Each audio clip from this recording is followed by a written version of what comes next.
Community mediation ప్రోగ్రామ్కి ముఖ్య అతిథిగా వచ్చేసిన డిస్ట్రిక్ట్ జడ్జి గారు మరియు అడిషనల్ కలెక్టర్ గారు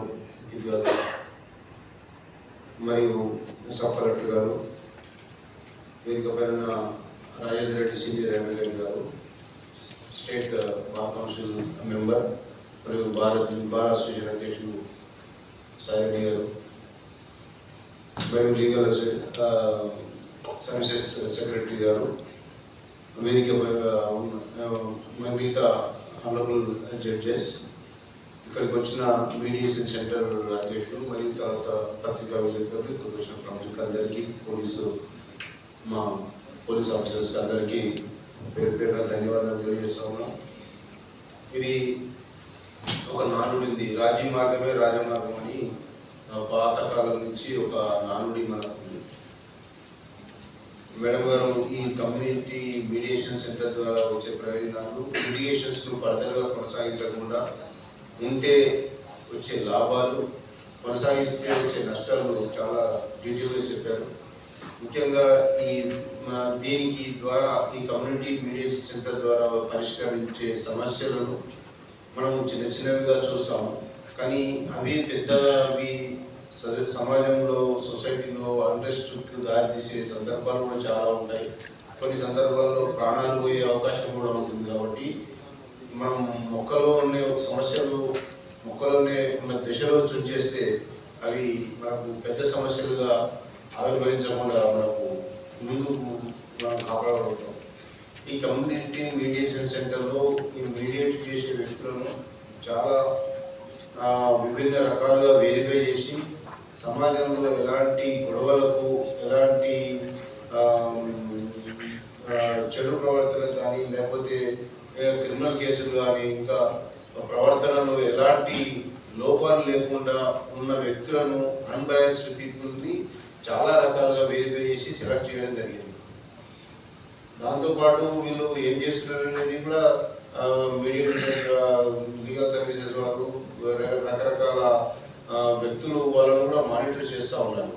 సో ఇక్కడ జరిగే కేసులు చాలా నిష్పక్షపాతంగా జరిగే అవకాశం ఉంటుంది. కాబట్టి ఇలాంటి మీడియేషన్ సెంటర్లో ఇష్యూస్ బాగా సెటిల్ అవుతాయని నేను ఆశాభావం వ్యక్తం చేస్తూ ఉన్నాను. అదేవిధంగా ఇక్కడ సిఎంసి సెంటర్లలో మనకు ఇష్యూస్ లాగా చూస్తారు. ఇష్యూని అండర్స్టాండ్ చేసుకొని ఒక ఇష్యూ ఏ విధంగా ఉంటుంది, ఎవరిది తప్పు అనేది చూస్తాం.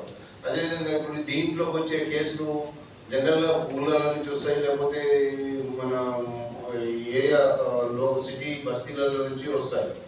ఇలాంటి అక్కడికి డైరెక్ట్ కమ్యూనిటీ సెంటర్ రావు. ఫస్ట్ అక్కడ లోకల్ పెద్ద మనుషులు, కుటుంబ పెద్ద మనుషులు, లేకపోతే గల్లీ పెద్ద మనుషులు అక్కడ డిస్కషన్ చేసి అక్కడ కాని సమస్యలను ఇక్కడ తీసుకొని వస్తారు. కొన్ని పోలీస్ స్టేషన్లలో, కొన్ని పెద్ద మనుషుల సమక్షంలో, కొన్ని అడ్వకేట్స్ దగ్గర అట్లా కొన్ని అవి ఆల్రెడీ ఒకసారి ఇష్యూ డిస్కస్ చేసిన తర్వాత అక్కడ సెటిల్ కాకుండా ఇక్కడికి వస్తాయి. ఈ కమ్యూనిటీ మీడియేషన్ సెంటర్ కాకుండా మిగతా ఇప్పుడు నేను చెప్పిన సెంటర్లలో ఇష్యూ జరుగుతాయి కదా, అక్కడ ఇష్యూస్ని మనుషులను బట్టి డిస్కస్ చేసే అవకాశం ఉంటుంది. అక్కడ మీడియేషన్ ఎన్నుకుంటారంటే ఇరు పక్షాల వ్యక్తులను ఎన్నుకుంటారు. ఆ ఇరుపక్షాల వ్యక్తులు వాళ్ళ సంబంధించిన వ్యక్తులను దృష్టిలో పెట్టుకుని మాత్రమే డిస్కస్ చేయడం జరుగుతుంది. కానీ ఇక్కడ అట్లా కాదు.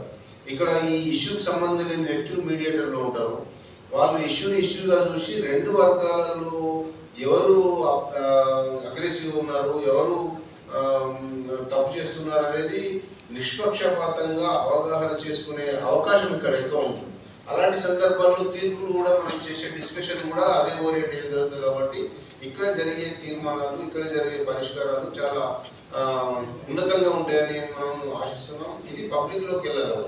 పబ్లిక్లోకి వెళ్ళాలంటే మనం ఇక్కడ పత్రికా విలేకరులు, సోషల్ మీడియా గ్రూప్స్ ఉన్నాయి, వీళ్ళందరినీ తరోగా ప్రచారం చేస్తూ ఏదైనా మేడం గారు చెప్పినట్టు పాకిస్తాన్ ఇండియా యుద్ధం ఇలా కాకుండా జెన్యూన్గా దీన్ని పబ్లిక్లో తీసుకెళ్తే పబ్లిక్లో ఎక్కువ మంది ఈ కమ్యూనిటీ మీడియేషన్ సెంటర్ ద్వారా పరిష్కరించే కేసులను పరిశీలించి వాళ్ళు ఇంకా ఫర్దర్గా చిన్న చిన్న ఇష్యూస్ ఉంటే వాళ్ళు వచ్చే అవకాశం కూడా ఉంటుంది. అదేవిధంగా నేను డిఆర్ఎస్ సెక్రటరీ గారికి నా పర్సనల్ రిక్వెస్ట్ ఏంటంటే ఇక్కడ కమ్యూనిటీ మీడియేషన్ సెంటర్లో కొన్ని సక్సెస్ స్టోరీస్ ఉంటాయి సార్. అవన్నీ ఒక సక్సెస్ స్టోరీస్ లాగా రాసి పబ్లిక్లో ఒక పత్రికా ప్రకటన డీజేగా చేస్తే అది ఏమైందంటే పబ్లిక్లో ప్రచారం ఉంటుంది. కానీ కమ్యూనిటీ మీడియేషన్ సెంటర్ అనేది ఒకటి ఉంటుంది, ఇట్లా పరిష్కారం జరుగుతాయని చెప్పి ఆ పబ్లిక్లోకి వెళ్ళిపోతాయి. కాబట్టి అవన్నీ ఈ 4 కమ్యూనిటీ మీడియేషన్ సెంటర్స్ ద్వారా ఉన్న సక్సెస్ స్టోరీస్ అన్నీ